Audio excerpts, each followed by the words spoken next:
welcome to the Goldmine show. Absolutely very excited just to bring this show again to you. And don't we have a show today, my friend? Let me tell you, man, we've gone beyond the borders. We've gone across the Atlantic, I think, I'm not even sure, across the Indian Ocean just to bring this conversation. Good friend of mine in the house today. You want to host this watch party? In case you're watching us on Facebook, please follow us on the Goldmine show on YouTube, on Instagram, as well as on Facebook. And let's have an amazing conversation. We're coming to you live from the Laikipia cottages, an amazing green scenery, man. So one of those times when you just want to have an easy time, green scenery and a beautiful moment, then this is the place to come. They've got some beautiful locations that you'll just have an amazing time.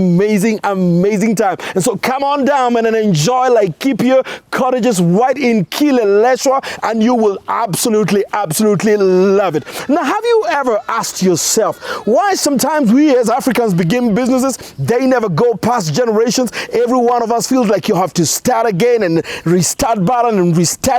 Man, we want to have a conversation with an Indian friend of mine, man. Well, I tell you, man, Goldmine is becoming big, it's becoming large, and we have an amazing friend of mine, the founder and the CEO of CompuLinks, none other than my good friend, Mr. Sailesh Savani, man. So honored to be here. Good to have you here, my friend. Absolutely. And thank you so much for coming, man. The love is mine. Absolutely. Well, let's just go back to the beginning, man. I mean, the Indian community is a fantastic community, doing a lot of business in here. But I just want to find out from you, when exactly did you come to Kenya?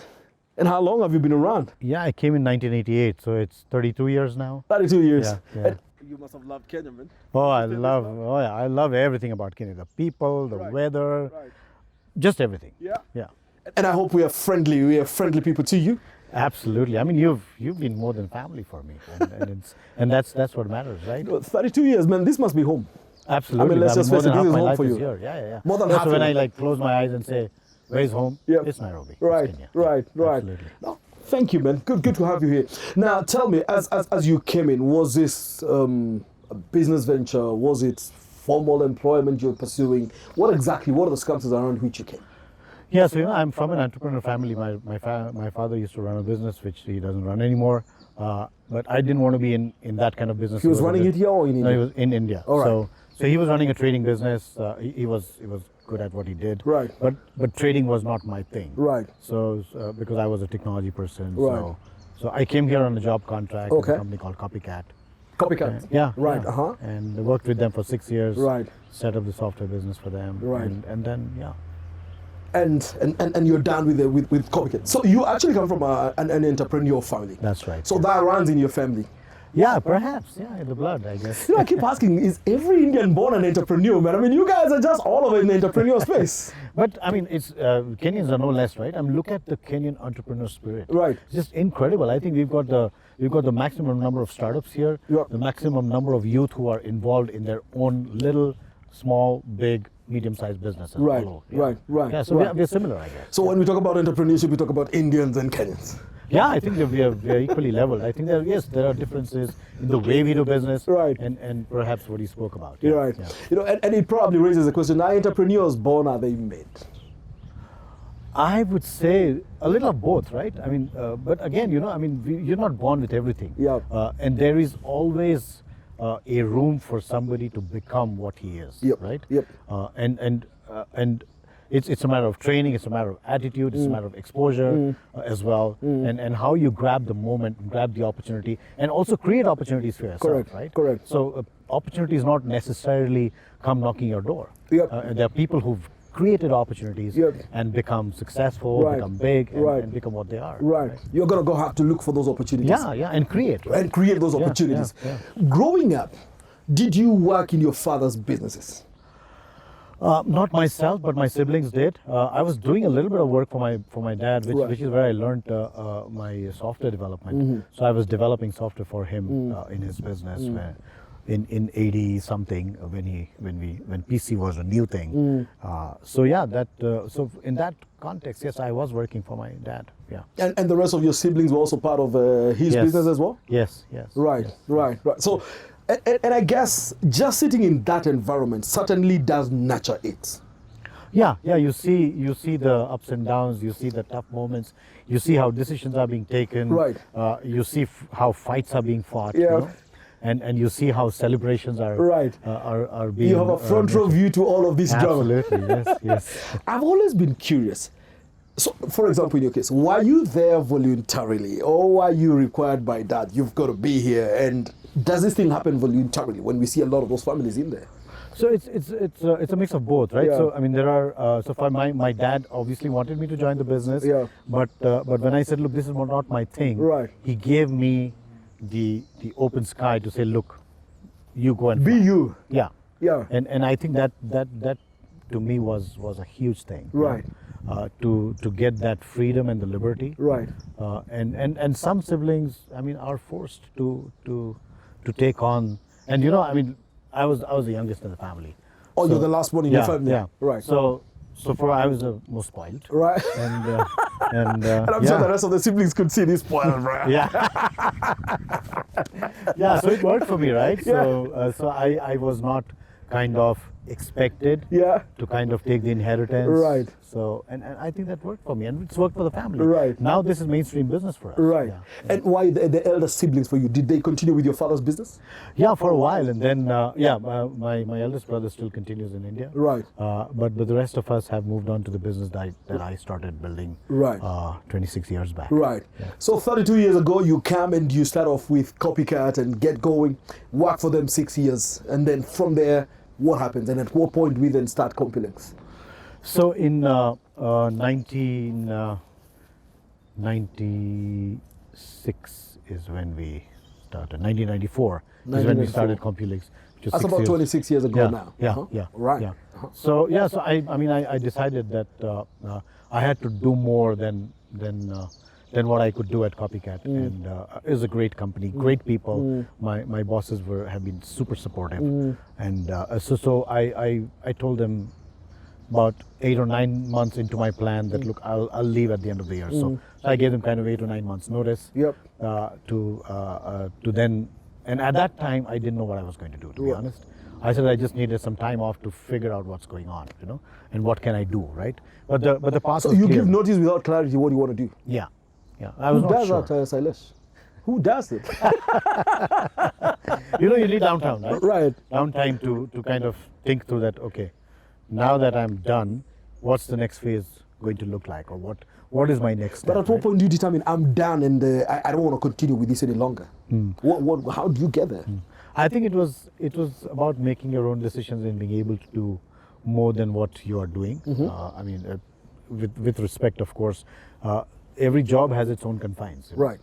And there are boundaries, right? That you can probably stretch to a limit, right? But beyond that, I mean, you've got a boss to answer, right? And you've got to be respectful to what the boss wants you to do, right? So, but then if you want to be your own boss and be, for lack of a better word, a maverick, then you've got to go into a place where the boundaries are limitless, Right. And the sky is the limit. Right. So that was really the reason for taking that kind of decision. So you started feeling like your boundaries are getting too limited. Yeah. And probably your boss is not expanding these limits for you. Yeah, because I mean, the company has its own agenda, right? Right. And you've got to play within that agenda. Correct. Right? Correct. So and I think they've done well for themselves Right. also. You know? Yeah. So, and then when I told my boss, I think he was very supportive, but the thing that was very clear in my mind is that I'm not going to do what Copycat does. Yep. Because that'll not be fair. Right. I mean, I would be really small to be even to think about competing right? With them, yeah. But I didn't want to be in that space. Right, It right. was very clear that I would do something different. Right. So then because software was not mainstream for Copycat as a business, I decided to go mainstream into software. Right. And then of course our first customer was luckily a retailer. Right. That gave us that clarity, or maybe that view that we had not seen. As me and my partner, I had a partner who we started the business together, Yeah. who was not family. Right. Ashik. Right. Ashik Rai, and he moved on to the UK later on. Right. So we started this business, and we kind of by accident got into retail, as our first customer being a retailer who was Right. known to us. Right. And he was starting his retail business. Yep. And so it gave us this opportunity to see that there is an opportunity that is untapped in Right. the retail technology business. See, when you say retail, maybe it is maybe familiar to you, but many people may not understand. So, what do you mean? Yeah, by so this retail? is supermarkets, Right. Primarily supermarkets Right. and retail stores. Yep. So we started building technology for supermarkets. Right. And then we found our next customer and the next customer. Yep. So at that time, Nakumat was one branch. Yep. When we started with them. Yep. And then they grew into 60 plus branches. Right. And then they got lost into the oblivion. Yep. So then retail became like a focused It area. became of a business major us. area for you. Yeah. And effectively, you're just trying to then build the frictions and help them to effectively and efficiently just run a system that helps them to manage Correct, the correct. supermarkets. Yeah, yeah. And how did that space play out for you eventually? Yeah, I think we were entering the business in good time. Right. In a time when retail was about to explode. Right. You know. Right. So that gave Must us have been the, for the times when we were coming from the small little shops to Yeah. then having mini markets and having supermarkets. Correct. And therefore, you identified an opportunity at that point in time. Yeah. All right? Uh-huh. And I mean, look, there was no strategy, to be honest. Right. Okay? I mean, we thought that look, this looks like it is going to explode. Right. And we hung in there, you know, and it was not easy, right? Yep. So then we said that look, timing is right. Right. There are not many retailers right now. Right. So as retailers come in, if we have built a reputation for ourselves, then we will have a good chance of winning more business from upcoming retailers. And it's panned out. And you raise an important point because software was not very mainstreamed at the time. Correct. Retail was showing some signs of good prospects, Yeah, but yeah, still yeah. also not established. Correct. And you entered in at that point in time. Right, absolutely. Yeah. Yeah, go ahead. Yeah, so at that time I think there was only Uchumi. Yep. And I remember Uchumi used to close at 5, I think, in the evening Right. every day. Yeah. And Sunday would be 9 to 1 or Right. something like that. Right. So it was very different. Yep. The terrain was like super different, right? Right. And then I would travel not so often as was before COVID. Right. But then you would see matured supermarkets in Europe, in Yep. the UK. Yep. And it was clear that this is going to happen in Africa. Right. It was just a Someday. matter of time. Exactly. It was just a matter of time. Yeah. Yeah. So I think that gave us clarity that this is going to grow. Right. It may take time. Right. But hanging in here and creating a niche for ourselves. Yep. And creating that trusted brand would give us that growth. And fortunately, Kenyans are good in adopting change yeah. and technology. Oh, yeah, I think we absolutely. adopt it very, very easily. Absolutely. And therefore, then we started adopting. And today, when you look back, I guess you've become a brand and a big household name within the retail space for sure. Yeah, we're grateful for that. I Yep. think there's been a lot of good work. Yep. Good customers. Right. We got some good customers. Right. And I've got a great team. Right. And because there's no company without a team. Right. And the team has earned it for us as a brand. Right. Yeah. Right. From a one-man team to a huge Yeah. team today. Yeah, we're about 140 people. globally. 140 people Yeah. actually. Tell me, in building this and during some of those moments, what are some of those experiences that defined that journey that has become what it has become? Because I'm also sure there's someone watching us today, and they probably then ask themselves, how do I scale to become what you have become? Right. What are some of those things that are ahead of me that I probably have no visibility to, but I will have to deal with as an entrepreneur seeking to build, particularly even within the software space or any other space that you think have become helpful in your journey? So I think when I started, I was coding myself. Right. And I mean, I wouldn't go through the what you would call a software development life cycle. Right. Or just start coding, right? Right. And of course we've learned the hard way that that's not the best way to develop Right. software, right? Yeah. So maintaining that SDLC, the software development life cycle, Right. and then having processes in place. Right. So we learned some of these things later in the journey. Right. And again, I think there was a huge amount of agility, when we were a smaller size, Right. And how do you maintain that agility Yep. without losing the sanity of processes? Right. Right. So that has been a key thing, right? In Right. terms of our growth journey, that we gradually started building processes, developing processes, and we're never 100% there. So there's always, we're keeping on adding new processes, improving, tightening things, but have somehow tried to maintain a good amount of agility. Right. In terms of being able to respond to customer To the customers needs and the dynamics around of it. the and market. Yeah. Correct. Yeah, correct, absolutely. All the right. changes that are happening in the market. And there are too many. Yeah, And they happen too fast. too quick. I mean, we have very little time time lapse between what we do and what the next guys will do. Right. So, so we've tried to maintain that agility, bringing in processes at the same time, and we've become a more people-centric company. Yep. I think one of the things that I'm like super passionate about is driving culture in the Right. company and Right. driving the business by values, Right. Leadership by values. Right. And that also I learned later in the journey. Right. I never went to business school. Yep. And started running the business the way I thought. This was is the best. self-taught. Yeah, to a large extent, yes. And of course, there are friends. There's reading. There is there's so much resource Right. available, right? Right. So, but I think I was fortunate. I got an opportunity to go to MIT Right. in Boston for a 3-year program, Right. which is a part-time program, Right. 5 days a year. Right.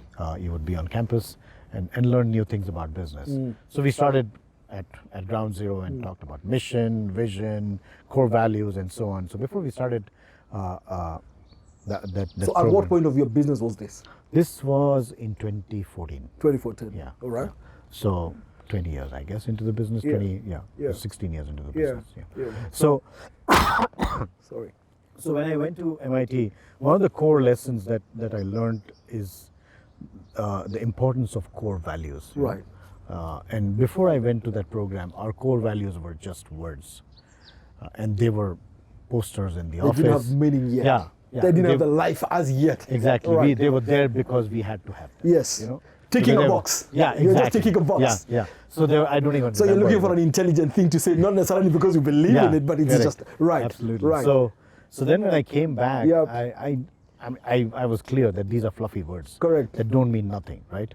And to anybody in the organization, for that including matter. me. Because then if they don't mean anything to you, they don't mean anything to anybody else. Absolutely, Right. yeah. Right. Yeah. So Uh-huh. so I came down and spent about 3 months just kind of rediscovering Right. our core values. Right. What I stand for. What does Right. my family stand Right. for? What does this business stand for? Right. And then we were able to articulate our core values so clearly. I was able to articulate them very clearly so that there is no mincing of words. And this is 16 years into the business. Yeah, yeah. And that's profound because then it means it's never too late. Yeah, it's never too Just to late, be yeah. able to do the right thing. Absolutely. Absolutely. Yeah. So you then sit together and think through this. Yeah. Mm-hmm. So I kind of articulated the core values. Right. Brought the entire team, explained them that this is what we stand for. Right. you know. And So- now this time with conviction. Absolutely. Not an intelligent statement. Yeah, yeah. Right. Mhm. Yeah, so one of our core values is we treat people with fairness and respect, right? And on the other hand, we challenge each other's ideas openly. Right. So we challenge each other's ideas openly, Yep. but with fairness and respect. Right. You know? So you bring your idea on the table. Yeah. Let's debate it. Yeah. But be Nothing respectful. personal. Yeah. And let's deal. Yeah. Right. But be respectful, right? Right, right. So every decision or every action in the business is now guided by our core values. Right. And that's, to me, is very, very close to my So heart. you integrated Absolutely. all of these core Yeah. values. Yeah. Right. Yeah, so we actually, we have a Monday huddle every Monday. Right. In the morning at 8:35. Right. And it's now team-wide across all locations. Right. And the first thing that we do in the huddle is recite our core values as a prayer. Right. And it's a story. They are not like integrity, quality. So they are words. It's like a full page. And it's like going to church every Sunday. Yep. And listening to perhaps the same sermon. Right. But then it kind of, You internalize it. Yeah, You get to internalize Yeah. it. It almost shapes everything you do Yeah, at that point in time. absolutely. How many core values are there, by the way? So there are top level 6 core values. Right. So it's about people, it's about customer, it's Right. about processes, Right. it's about relationships. Right. And then each of these core values are then clearly articulated. Right. And yeah, it seems to be working. So if you think about the first 16 years without the core values and the last 10 that have had Hmm. core values, what difference has that made in your business? I think there is more clarity Right. in everybody in this business that Right. what we stand for and Right. why do we do what we do. Right. And 2 is I think there is a sense of ownership in everybody, and a sense of belonging. you know. Right. And clearly, people who do not resonate with those core values will not stay on for too long. Right. you know, and that's I'm happy with that, you know. So the core values determine the environment. So who Absolutely. is working with this environment, who is not able? So it naturally ejects or receives you Exactly into that yeah, environment. yeah, yeah. Right. So it helps people also to kind of decide whether this is the kind of company they want to work for, you know, instead of, you know, us also carrying on with people who do not believe in the core values Right. and are there just for the end month salary. Right, Yeah. right. And it defines a culture in that place. Absolutely, Absolutely. yeah. Look, one of the things that has been curious for me is just this bit of the generational aspects of how Indian business people do their business. Right. I've always been curious, what is it anchored on, man? I mean, I see your sons, your sisters, your brothers, a lot of them are incorporated in a lot of the Indian businesses. Right. Something that we don't do as Africans very, very well. Right, right. And first and foremost, what is that anchored on? So I think it's two baseline philosophies, right? Right. One is trust, and the other is respect. Trust, respect. Yeah. So it's mutual trust and respect, Right. right? So most Indian family businesses that are successful Right, are well founded on these two principles of mutual trust and respect. right, And surely for our business as well. And I mean, look, it's like you working with a non-family business partner, Right, right? right. Why are you working together? Because you have mutual trust and Right, respect, right, right. You will not work with any business partner who you do not trust, Correct. or you cannot respect, Right, right? right. So I think these are the two founding principles. So what I'm saying is, if as any business partner who's not necessarily a family, if you're able to have that trust and respect, Yeah. isn't it easier for you to have mutual trust and respect for your family, Right. who are your blood, who are, you know, who you Your have best known, interest as well. yeah, and who you've known right from childhood. Right. I mean, most of your business partners, you probably don't even, you probably meet them in your adulthood, right? Absolutely. But you then decide to have mutual trust and respect. Right. Whereas in the case of family, it's so easy, right? It should be natural. Yeah. But unfortunately, Sailesh, sometimes it's not that natural. Yeah, so I think, So there's got to be something that helps you to make it that natural in your environment. yeah. Yeah. So I think we're, you know, as Indians, I think we're probably brainwashed, right? Who brainwashed? You know, it's part of the upbringing, right? Right. So you see your fathers and your mothers, and so your parents are having that mutual trust and respect for their families, Right. for their siblings, for Right. their uncles, Right. aunts, and so on. Yeah. So you see that happening, and children see, children learn, right? Right. So you, as a child, are seeing what is going on, and then you learn, and then, of course, as you become an adult, you form your own opinions. Right. But there is a well-founded philosophy of Yeah. mutual trust and respect, which is very difficult to lose unless somebody breaches trust or breaches respect, right? And look, there are sacrifices people make. I mean, you make sacrifices in every relationship there is, Right. including your spouse, Right. your children. I mean, to these days, you cannot tell children everything, Right, right? right. But it doesn't mean that you don't have self-respect respect for each other, Right. Right. So, but you're making a sacrifice. You're not talking your mind out to your children. These days, children have their own opinions. They have so much exposure. And very strong at that. Yeah, So are you saying that then it comes from how you guys were brought up? You saw all of you growing up as a community, Yeah, as white yeah, families? Because I've yeah. also seen you're very cohesive as communities. Yeah, I think it's part of the upbringing. Right. Yeah. Right. Right. And this and this is an off one. It's not necessarily. Tell me, are you happily able to live together? I mean, I see a lot of my brother-in-law and my sister-in-law and my mother-in-law, all of us living in the same house. Are you genuinely happy? Are they genuinely happy growing up like this? Right. So I think they are genuinely happy. Look, there will be spurs of unhappiness or disagreements and upheavals of emotions, Right. right? But the baseline is, if there is mutual love, respect, and trust, Right. then you may go and fight with your spouse, Right. but because you love her, Yeah. in an hour or a day or two, you will get back to the table and say, Let's talk sort it about out. this, Yeah. So it's I think it's about that, So I mean, at least in my case, as a family, we've been able to, as a family and extended family, Yeah. we've been able to maintain that love, the respect, live in a cohesive environment, Yep. have our own disagreements, Yep. but at the end of the day, we come home and agree. You know, so what I've seen working for us a lot is extended families stay in their own spaces. You stay in there. In fact, the best way for us to interact is the farther you are, the better. Once in a while when we meet, it's great meeting you for a few moments and then we move on with life. I mean, I am unable to imagine how you guys hack this thing out. I think it's also about tolerance, right? So, in any relationship, there is tolerance. Right? Yeah. So it's about tolerance. It's about that ability to sacrifice a little bit Right. for the greater good. you know, Right. And we see greater good in family. Right, right. I think we naturally see that greater good. Most likely it is nurtured in you. Yeah.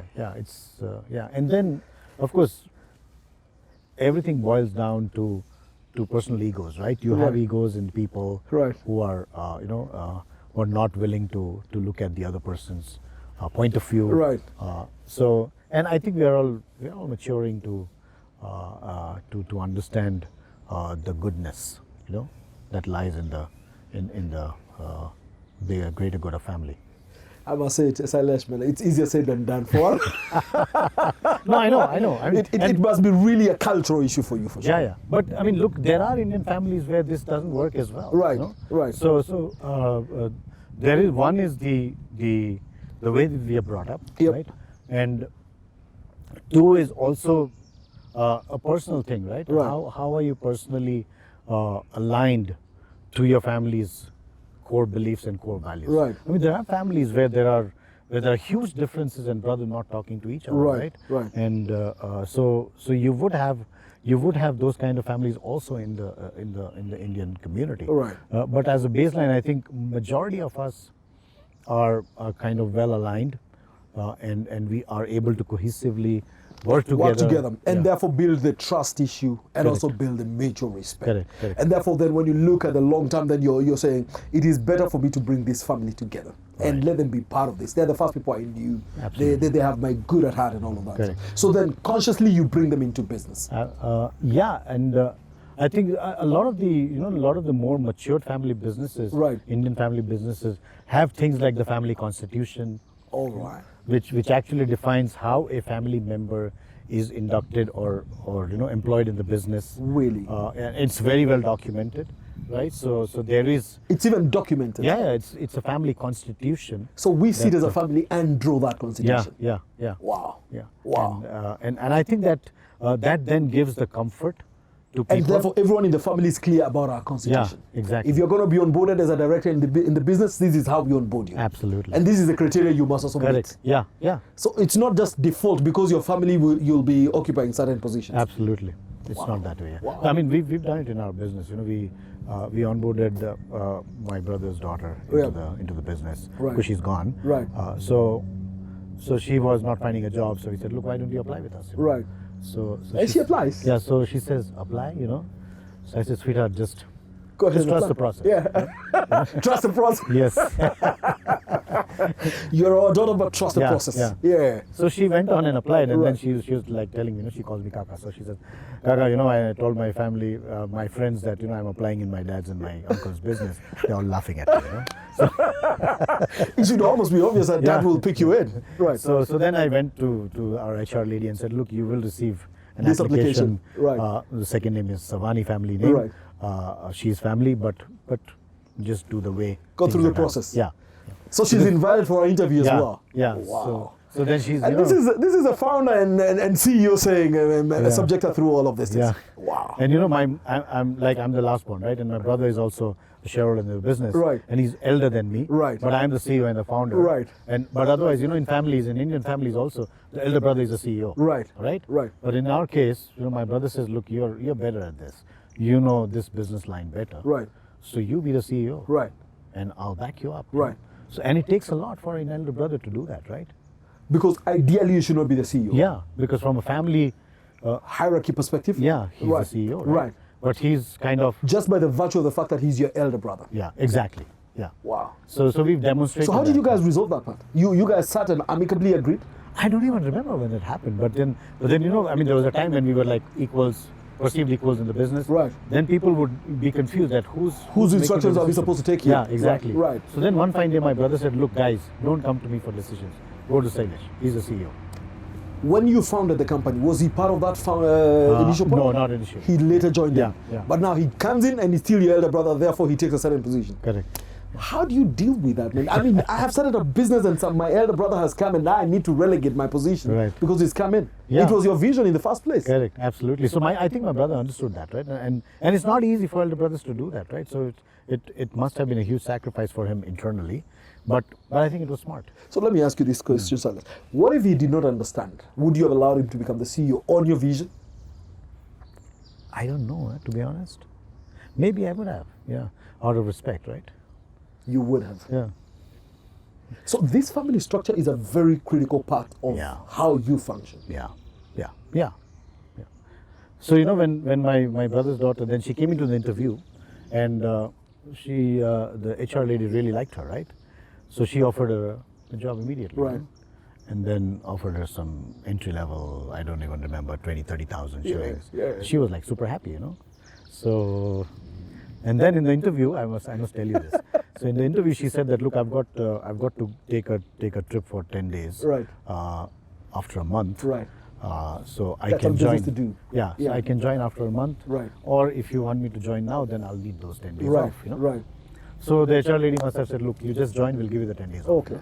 So she started working, and then she took that 10 days off. When she came back and got her pay slip, they had cut, I think, 6 days of salary or something, Right. because she was entitled to 4 days Right. of leave by that time. Right.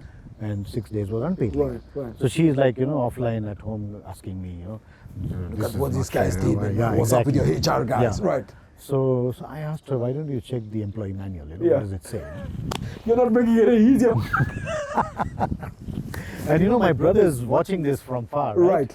Right. And this is your elder brother's daughter. Yeah. Right. So, it would have been very easy for him to tell me, look, she's our daughter. Why are you doing Just this? tell the HR guys to sort it out. Exactly. Right. What is going on? Right. But he just said, look, I'm off this. It is Sailesh. He is the boss. He's a boss, he calls the shot, he Yeah. guides the organization. Imagine, yeah. And Sailesh, in the meantime, has decided to respect the process.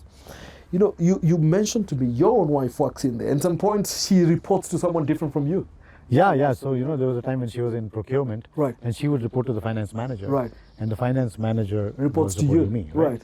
And she was having some trouble with her boss. Right. So at home, she kind of, in the past, this was about 7-8 years back. Right. She was bickering and saying, oh, this guy's doing this and this, that, and I'm not happy. And Yeah. so I said, have you spoken to your boss? So she said, yeah, but it's not working. Yeah. So I said, look, speak to HR. This is your wife, you're studying it. Yeah, I mean, that's the process, right? I mean, if any employee has any grievance, Right. you can't come to the CEO and start talking just Right. because he's your husband. Right. Yeah. Deal with the process. Yeah. And So therefore, you've anchored this organization on such processes and all of Yeah. that. Is that part of how Indians do business? I think a lot of us do that. Right. Yes. Of course, I do know a lot of friends who cannot work with their wives in the business. Right. But a lot of us do. And I think the process drives it. Family constitution makes a big difference. We don't have a written constitution. Right. But it's kind of implied. Right. And we kind of respect each other's hierarchies, each other's position in the business. Right. And respect each other's intelligence Right. as well. So, Right. Yeah. Sailesh, as we almost bring this to an end, man. Someone looking at you and just listening into what it is that you're doing and saying, if there are 2 words that you would give them that would be of value in the building of their businesses, what would these 2 words be? Wow, putting it in 2 words. It can even be 3 mm. This is 32 years of building a business and running. What would those 2 words be? I think one is culture. The culture of the business is a huge thing that can become a very, very important foundation Right. to any business. Right. And 2 is process, I think. Culture. Yeah. And process. So culture is the soft part. Right. Right. And process is the hard part. Right, right. So if you're able to kind of, have a good mix of both culture and processes, Yep. then you'll get there. We'll get there. Yeah. We'll get there. If we must cut this cycle of everyone starting a business, it never goes generation and all of that stuff, what advice would you give us towards helping us get to this place that finally says it's fine for Dennis to start a business and his children can then pick it up and grow it. By the time we go to the third generation, it's a much bigger business and they don't have to start where I started. They can keep building on it. How would you help us to getting into that space? So see, when you start a business, it's a lot of hard work, right? And I think most of us Indians, we bring our kids to work, Right. not to work, Right. but when they're like at school, we bring them on Saturdays, Right. see how daddy and mommy are really working hard, Right.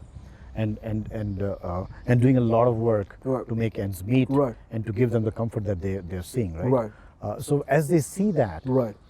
then hard work is kind of imbibed into their system. It's internalized, right? Right. That hard work is an important thing, and then when you, I think it's about continuing to build the trust and respect.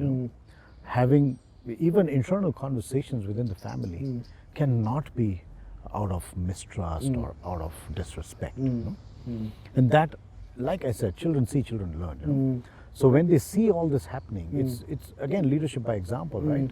So you also speak to your children with respect. You have to trust your children. You cannot keep saying, "Are you lying? Are you lying?" Or be disrespectful to the children, right? So I think it's part of that upbringing process, which probably, like I said, the two foundations of a good business partnership is trust and respect. Right. So if you are able to build that within the family, then it'll be very easy for you to become business partners and continue to grow a family business that can go from generations to generations. Wow. Wow. That's profound, my friend. Son. 5 years from today, where is Compelix going? So we are looking at not a very huge growth trajectory. Right. We want to grow gradually. Right. But I would say we will probably become a $50 million company. $50 million company. Well, please do not forget me when you eventually become a $50 million. Thank you so much. Sailesh, thank you so Dennis, very much. thanks for having me. I'm going to have to carry away trust and respect. Absolutely. Two critical pillars, man. Yeah. And I hope, you pick part of that, because then, man, it is about trust, it is about respect, it is how we build it, man. And I hope you'll be able to pick something from my good friend Sailesh, because we don't have to always keep hitting the restart button, man. We must see generations that actually build on previous generations. Absolutely. So that then their journey becomes a whole lot easier as we take it to the next level. So it's been great having you, and Sailesh, thank you so much, man. As a great man, when it becomes a $50 million company, man, don't forget me, man. Don't forget me, man. Thank you. Remember to subscribe on all our Goldmine social media pages, on Facebook, on YouTube, as well as on Instagram. And let's together build a great community that brings out the positivity inside of us and the beauty and the gem that we are. Until next time, God bless you. Keep being the gold that you truly are.